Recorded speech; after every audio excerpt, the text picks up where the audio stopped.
A paz do Senhor, irmãos. Hoje nós iremos trabalhar o capítulo 3 de Neemias e durante a nossa videoaula nós iremos falar basicamente sobre plano de aula.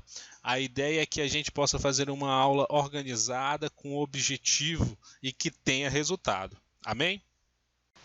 Bom, a primeira coisa que devemos definir é aquilo que nós queremos que os nossos alunos aprendam. E isso nós iremos chamar aqui no nosso plano de aula de objetivo. No caso do capítulo 3 de Neemias, o objetivo pode ser identificar cada porta do muro de Jerusalém e fazer uma aplicação à igreja. Bom, esse é o mesmo objetivo que o nosso livro, adotado, colocou para a lição de hoje. Uma vez que você traçou o objetivo, meu caro irmão, não fuja dele. Ele é o seu alvo, o seu foco. Então é importante definir o objetivo para que no momento que a aula for interrompida e for feita algumas perguntas e que mostre que a aula pode às vezes desviar-se do foco, você sempre lembre, o objetivo da aula é esse e retorne para ele. Então vamos lá, ao final da aula o que é que os nossos alunos deverão saber? Identificar cada porta do muro de Jerusalém e fazer uma aplicação do significado dessa porta à igreja atual. É claro que esse é o nosso primeiro plano de aula e nós estamos fazendo de uma maneira simples e resumida, mas o objetivo ele pode ser dividido em dois: objetivo geral e objetivos específicos. O objetivo geral é algo mais amplo.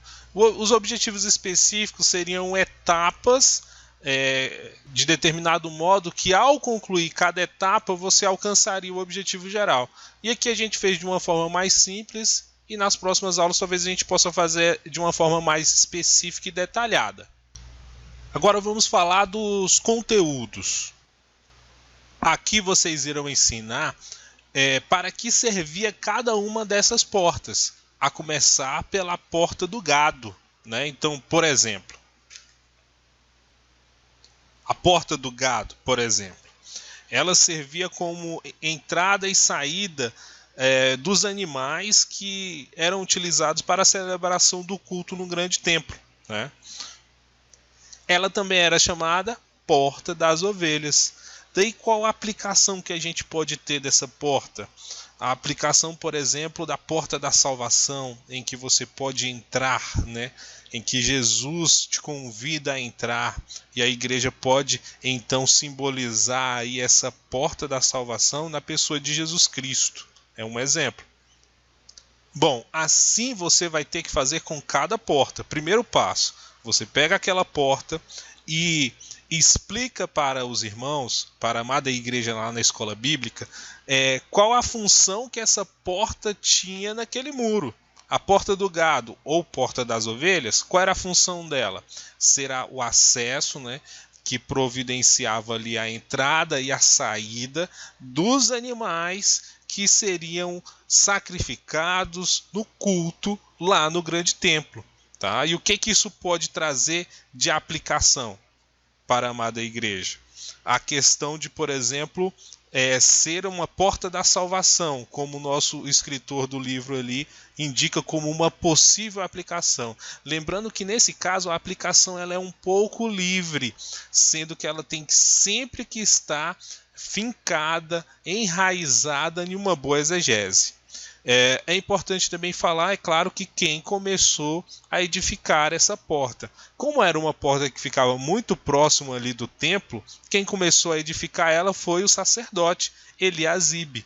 E é interessante aí que cada porta era construída e as pessoas que iriam construir aquela porta eram as pessoas que moravam próximas a ela. Então isso é interessante também de levar para a igreja. Agora a questão do método, ou como nós iremos ensinar esse conteúdo. É natural que nós usemos uma aula expositiva. E é claro que essa aula expositiva ela pode ser aberta a participações que estejam alinhadas com o tema, com o tema da nossa aula. E a gente pode usar, é claro, variações de metodologia de aula. A aula expositiva é a que nós mais utilizamos. Aqueles que utilizam o quadro branco, há a possibilidade de se desenhar o mapa de Jerusalém. Ele é mais ou menos assim. O templo ficava nessa região aqui. A primeira porta a ser construída é a Porta do Gado. Ela ficava mais ou menos aqui. Em sentido anti-horário, a porta seguinte é a Porta do Peixe. Ela ficava mais ou menos aqui. A próxima porta é a Porta Velha e ela ficava bem aqui. O templo ficava nessa região, como eu já disse. A próxima porta é a Porta do Vale e ela ficava mais ou menos aqui. Bem aqui assim. É interessante que havia uma divisão aqui mais ou menos, né? Essa parte de cima ainda tinha um palácio, mais ou menos aqui. Essa região aqui de baixo era conhecida como Cidade de Davi. A Porta do Monturo ficava bem aqui.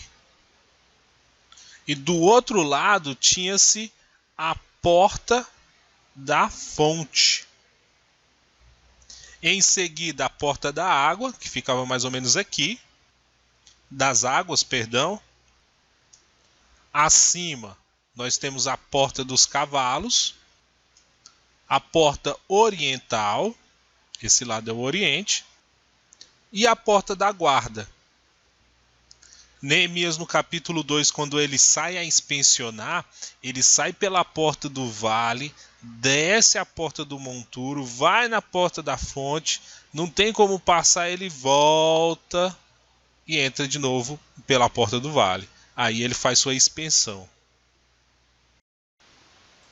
Entre essas duas portas aqui, a Porta Oriental e a Porta da Guarda, também chamada de Porta de Mificade, existiam outras duas portas. Foi a melhor referência que eu encontrei. Então aqui entre essas duas portas existiam provavelmente essas outras duas portas aqui. A Porta de Efraim e a Porta do Cárcere. Então essas duas portas provavelmente ficavam bem aqui nessa região. Tá? Foi a melhor referência que eu encontrei. Então, irmãos, são várias as possibilidades. Por exemplo, para as crianças, você pode trabalhar, por exemplo, a Porta do Gado, que também é chamada de Porta das Ovelhas. E trabalhar então essa questão junto com as crianças, apenas essa porta, contar toda a história. E eles fazem uma atividade de uma porta apenas, por exemplo, falando, é claro, da salvação, que é algo que pode representar essa porta. As demais classes podem trabalhar todas as portas e, por exemplo, se possível, fazer a aplicação de cada uma delas. Caso contrário, você fale de todas, faça a explicação da função de cada uma dessas portas e utilize a aplicação de apenas uma, duas ou três, de tal modo que os irmãos possam entender e compreender essas que você vai se detalhar um pouco mais. Amém, irmãos? Então são um total de 12 portas. Agora uma outra coisa importante no plano de aula. Vamos lá. A avaliação. É claro, irmãos, que nós não temos nenhuma avaliação formal, não é o objetivo implantar uma avaliação assim. Mas é importante que, à medida com que você vá avançando na aula, você faça uma checagem para ver se os irmãos estão compreendendo. Então, são perguntas que você pode fazer durante a sua aula com o objetivo de verificar se os irmãos estão compreendendo. Agora é importante, se você fizer uma pergunta, não faça uma pergunta que você não saiba a resposta, tá? Não pesquise a pergunta que você fez, demonstrando que você mesmo não saberia a resposta, né? Então, se você fez uma pergunta para a classe, tenha plena consciência de que você é apto para responder, caso algum irmão não consiga responder, e assim equalizar aquele conhecimento junto com todos. Amém, irmãos? Então esse é um exemplo muito simples e a gente vai avançando à medida com que as aulas forem passando. Amém? Grato pela atenção de todos.